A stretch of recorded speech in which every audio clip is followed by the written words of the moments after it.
मेरा जो खाने के साथ रिश्ता है ना वो दो तरीके से बना है। एक तो किताबें पढ़ के और दूसरा घूम के।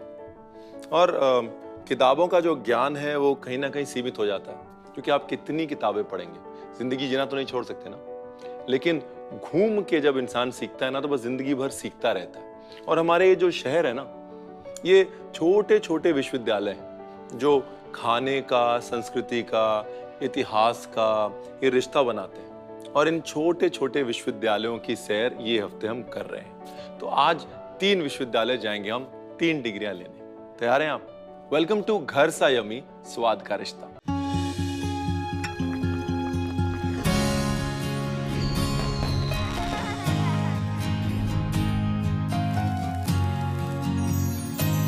तो मेरे पिताजी की जो पैदाइश है ना वो एक छोटे से कस्बे में हुई और वहां पर उनकी पैदाइश परवरिश 5-6 साल की उम्र तक हुई। और वो छोटे से कस्बे की बहुत सारी यादें आज भी उनके जहन में हैं। और वो छोटा सा कस्बा है रावलपिंडी। आज इस्लामाबाद के साथ जॉइंट सिटी शहर माना जाता है, लेकिन आज भी पिताजी जो पिंडी के जायके को बड़ा याद करते हैं। कहते वो पिंडी का जो घी था ना वो पिंडी का घी था, या वो पिंडी का जो मटन बनता था ना वो पिंडी का ही मटन बनता था। 5 साल की उम्र से उनको जायका अब तक याद। सोचिए क्या चीज होगी पिंडी। आज भी बीच में कई बार उठ के बोलते हैं यार गोल्डी पिंडी जाना है। पिंडी तो जा नहीं सकते हम, जब वीजा लगेगा तभी जाएंगे, पर पिंडी खा तो सकते हैं ना। तो पिंडी चने बना रहे हैं जी।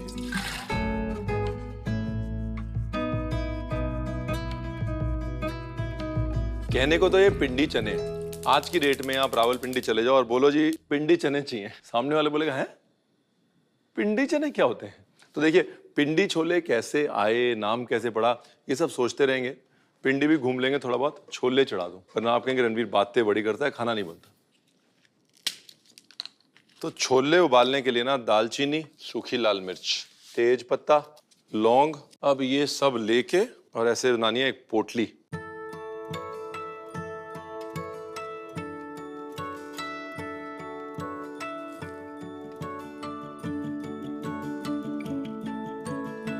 ठीक है ना जी। चाय पत्ती, खड़े मसाले। इसमें खेल जो है वो सारा रंग का है। ये नमक डाल दिया और रंग सारा आना है चाय पत्ती से। और छोले बराबर से सोख कर लो। सोख करना बड़ा इंपॉर्टेंट है। अगर छोले सोख नहीं होंगे ना तो ऊपर से रंग आ जाएगा, अंदर जब आप काटेंगे तो सफेद रह जाएंगे। अभी 3-4 सीटी में हो जाएगा काम। देखिए पिंडी छोले की जो असल रेसिपी है ना उसमें प्याज, टमाटर ये सब कुछ नहीं। पिंडी छोले की असल रेसिपी जो है वो ड्राई है, सूखी है और बहुत ही बेसिक तड़का है। और उसमें बस थोड़ा सा लहसुन है, थोड़ी हरी मिर्च है और बाकी सब सूखे मसाले। अब ये भी नहीं कह सकते कि पिंडी छोले को पिंडी छोला इसलिए कहते हैं क्योंकि पिंड में यानी गांव में शुरू हुआ, क्योंकि गांव में जो है छोले तो कभी उगे ही नहीं। हमारे खेतों में चना उगा है, काबुली चना तो कभी उगा ही नहीं। अफगानिस्तान से आता है, काबुली वाले वहां से काबुल से आए और काबुली चना लेके आए। तो गांव की रेसिपी होने की वजह से इसका नाम पिंडी छोले तो नहीं पड़ा। इसका नाम पिंडी छोले पड़ा इसीलिए क्योंकि कहीं ना कहीं कोई पिंडी से आके बसा होगा। मुझे लगता है अमृतसर में, अमृतसर के आजू बाजू, पिंडी से लाहौर, लाहौर से अमृतसर, वहां पे उन्होंने ये बनाए होंगे। आज भी अमृतसर में सबसे ज्यादा पिंडी छोले मिलते हैं, तो उनके छोले पिंडी छोले के नाम से फेमस हो गया। कहानी सच में झूठ अच्छी है।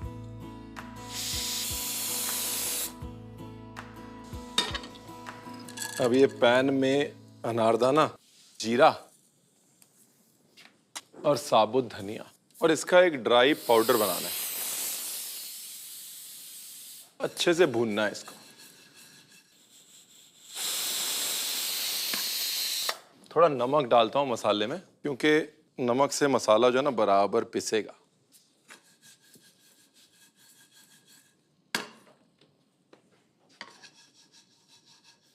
ये नमक वाली ट्रिक ना हमेशा कामयाब होती है। नमक क्या करता है, पानी खींच लेता है। तो अगर थोड़ा बहुत उमस होगी अनारदाने में तो नमक खींच लेगा, तो अच्छे से पिसेगा मसाला।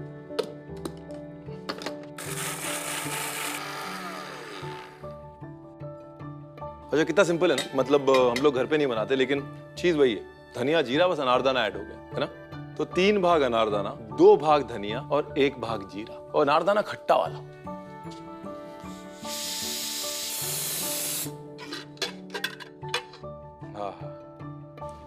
तो ऐसा रंग हो जाएगा, और अगर छोड़ेंगे तो और काला हो जाएगा। ये इतना गलाना है। गल गया ना?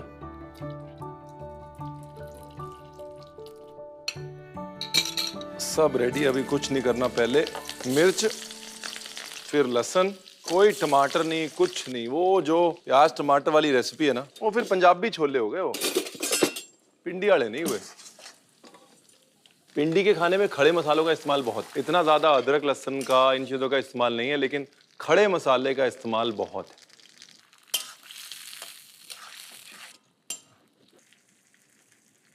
है। रंग वाली लाल मिर्च। अब जो है मसाले की पूरी पूरी तैयारी है। अब मसाला जो है डालने का वक्त आ गया। आहा, अब बन रही है ना बात। थोड़ा साबुत अनारदाना खटास बढ़ाने के लिए। ये देखिए, है ना, बस लपटा लपटा रपटा रपटा, बस ग्रेवी नहीं होनी चाहिए। ग्रेवी होगी फिर पिंडी छोले नहीं हुए। बहुत बढ़िया। नमक, आह, ये लीजिए। थोड़ी सी इमली टच करा दी, बस यूं समझ लीजिए कि आधा चम्मच, हल्की सी खटास बढ़ाने के लिए। तो ये हो गई जी पिंडी।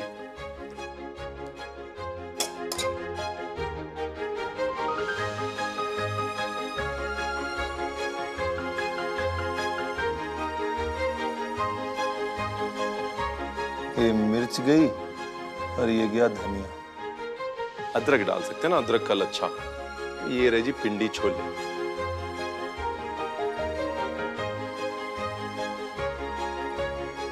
लोग उंगलियां चाटते रह जाएंगे। एक बार देख लीजिए कैसे बने। उंगलियां भी तो चटवानी है ना।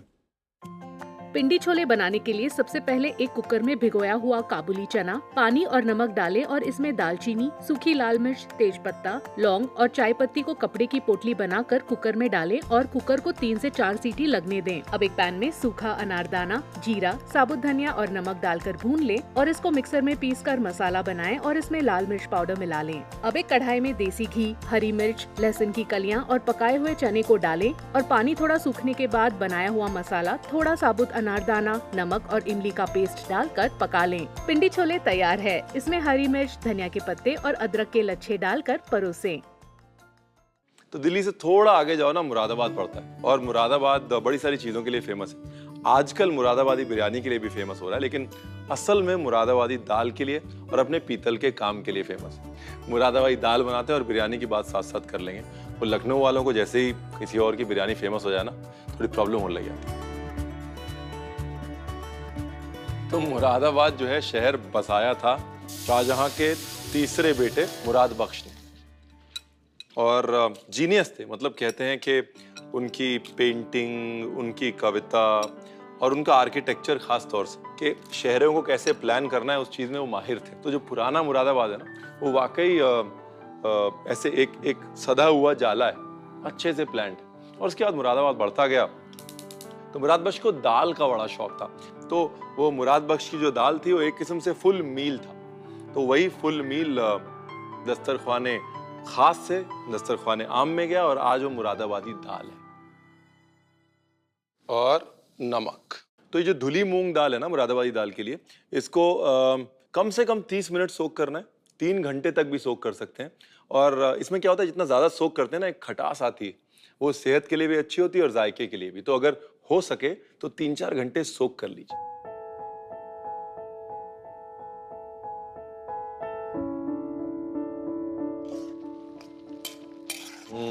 नाइस।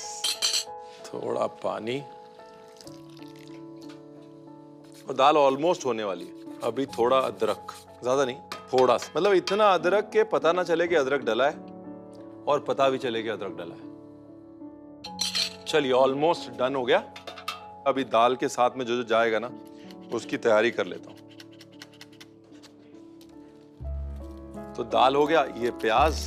अच्छा, मुरादाबाद की खूबी पता है क्या है, कि मुरादाबाद चुपचाप काम करता रहता है, और हिंदुस्तान का सबसे ज्यादा कटलरी का और सिल्वरवेयर का एक्सपोर्ट मुरादाबाद से होता है।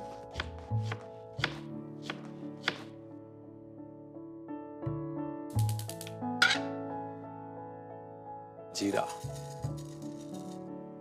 ये जो दाल की चाट का कॉन्सेप्ट है ना, हिंदुस्तान को मुरादाबाद ने दिया। कि भाई दाल जो है अपने आप में पूरा मील भी हो सकती है, एक चाट भी हो सकती है।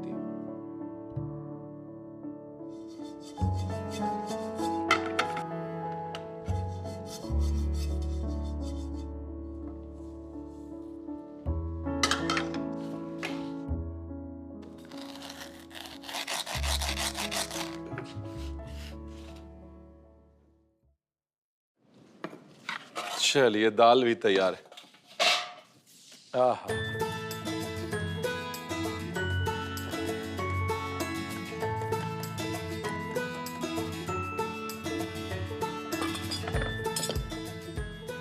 देखो जी, दाल की बात हो और घी की बात ना हो, ऐसा नहीं हो सकता।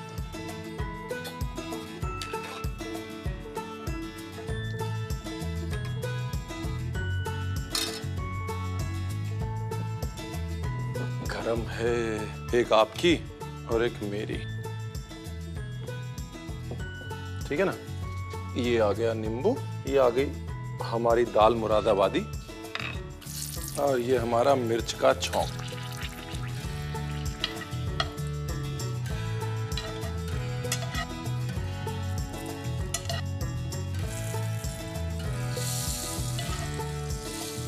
तो भाई ये है दाल मुरादाबादी। अब करना क्या है, एक कटोरी लेनी है और इसमें डालनी है दाल। ऐसे दाल के ऊपर घी, और घी के ऊपर थोड़ा जीरा, थोड़ी मिर्ची, थोड़ा प्याज, और ये नींबू। और बस आंखें बंद करनी है और वापस चले जाना है मुराद बख्श के टाइम।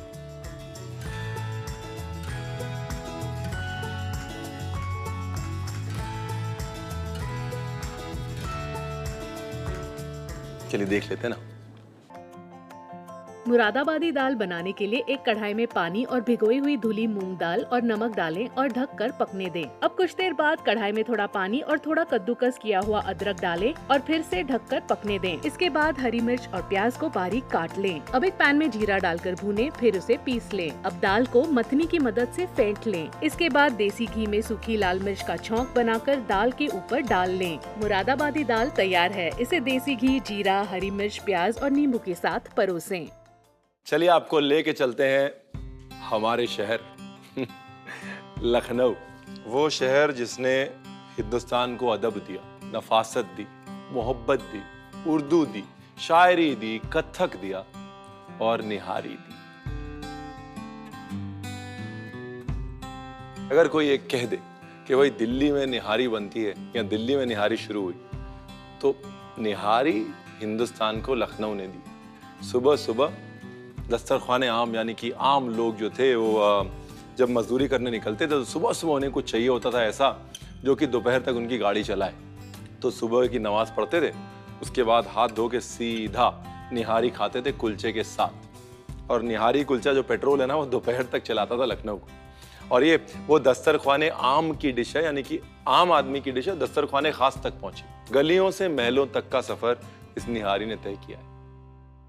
ये तेल का धुआं छुड़वाना बहुत जरूरी है। अभी तेल को करना है दुरुस्त। उसके लिए लहसुन का पानी और इसके छींटे मारने हैं। थोड़ा दूर हो जाना है पहले। तो दूर होने के बाद तेल में वो घी वाला सौंधापन आ गया। आहा। और निहारी में प्याज जो है वो 2 दफा पड़ता है। पहले तो प्याज को ब्राउन कर लिया जाता है और उसके बाद कच्चे प्याज को गोश्त के साथ भूना जाता है, क्योंकि हड्डी वाला जो गोश्त होता है ना, वो प्याज को काटता है। तो ये समझ लीजिए कि गोश्त जो है वो प्याज की भुनाई कर देता है। आपको पलटा ज्यादा चलाने की जरूरत ही नहीं। प्याज को ना ऐसे करारा कर लिया, बस ब्राउन नहीं किया। और उसके बाद ये गोश्त को 90% कुछ भी करने की जरूरत नहीं है, मैरिनेट करने की जरूरत नहीं है। बस नमक लगाइए और डाल दीजिए। हड्डी वाला गोश्त जो है ना, वो निहारी के लिए बहुत जरूरी है। और ऐसा नहीं है कि नल्ली की निहारी होती है, निहारी गोश्त की भी हो सकती है, निहारी पाई की भी हो सकती है। निहारी जो है वो प्रेपरेशन।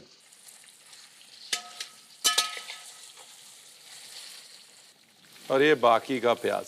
निहारी में जो सबसे इंपॉर्टेंट चीज है ना, जो प्याज का और सरसों के तेल का खेल। और अंत में भी क्या होता है, जब निहारी को दम देते हैं ना, जब सब तैयार हो जाती है, तो हल्का सा कच्चा प्याज डाल के ऊपर से ढक देते हैं। तो कच्चे प्याज का जो रूखापन होता है ना, वो सरसों के तेल के रूखेपन को खींच लेता है और प्याज मीठा हो जाता है और सरसों का तेल जो है उसका रूखापन दब जाता है। अब मसालों की बारी। देखिए, थोड़ा सा नमक जो है वो गोश्त में लगा हुआ था, थोड़ा नमक, और उसके बाद हल्दी। हल्दी मेन है। निहारी कभी डार्क ब्राउन या रेड नहीं होती, निहारी हमेशा पीली होती। थोड़ी मिर्च और धनिये में कंजूसी नहीं। और ये गोश्त को मसालों के साथ फिर भुनना है। और ये दही।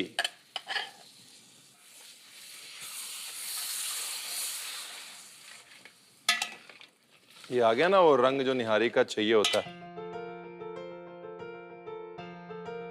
एक भुनाई और बस दही के साथ, अच्छे से दही अपना घी छोड़ जाए, उसके बाद कुछ नहीं करना, बस पानी डालना है, एक बार नमक देखना है और उसके बाद इसको दम दे देना है, धीरे धीरे पकने देना है। अब और डरना नहीं कि जो है पतली हो जाएगी ग्रेवी, क्या होगा, पतली ही होनी चाहिए, स्टू है ये।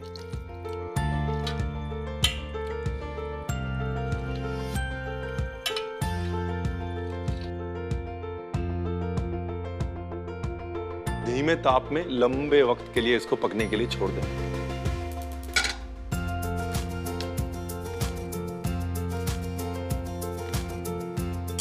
तो ये सरसों का तेल,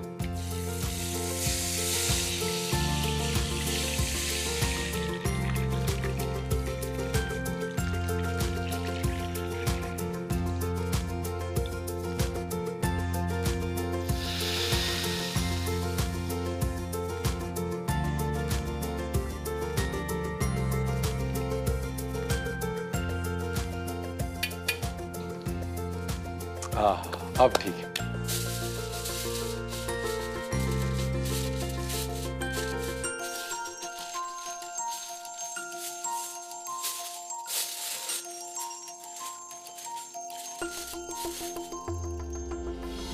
बस आंच धीमी करके और 1.5 से 2 घंटे भूल जाइए। चलाने की जरूरत नहीं है, जलेगी। एक सिंपल घर का निहारी का मसाला बताऊं, आधा पौना घंटा है। उसमें जायफल, ड्राई गुलाब के पत्ते, पत्थर के फूल, चक्री फूल, थोड़ा तेज पत्ता, दालचीनी, काली मिर्च अच्छी खासी, बड़ी इलायची, थोड़ी छोटी इलायची, जावित्री में ये सब जाएगा। अब जैसे ये मसाला जो बनाया है, ये 1 महीना तो सही रहेगा। सूंघ रहा हूं ना तो वही 3 चीज पहले आती हैं, गुलाब, जावित्री, इलायची। चलो जी, आधा घंटा बच गया है।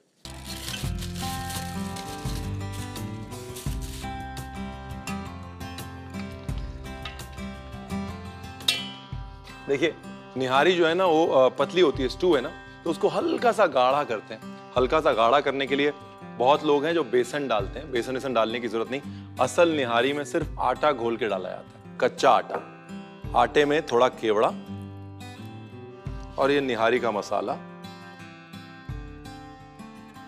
और ये पानी। बस ये देखिए, गुलाब का रंग आ रहा है ना मसाले में। ये देखिए, लाल है ना एकदम, गाढ़ी हो गई फर्स्ट क्लास। ज्यादा गाढ़ी नहीं करनी, मतलब वो मटन खरी नहीं बनानी। तो भाई ये तो तैयार है।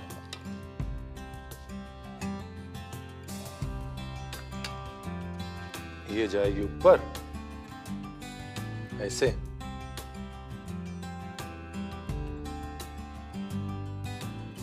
निहारी के साथ नींबू, कच्चा प्याज और मिर्ची मस्ट है। अब देखिए, निहारी पे घी नहीं डाल रहा तो धनिया डालना तो बनता है ना।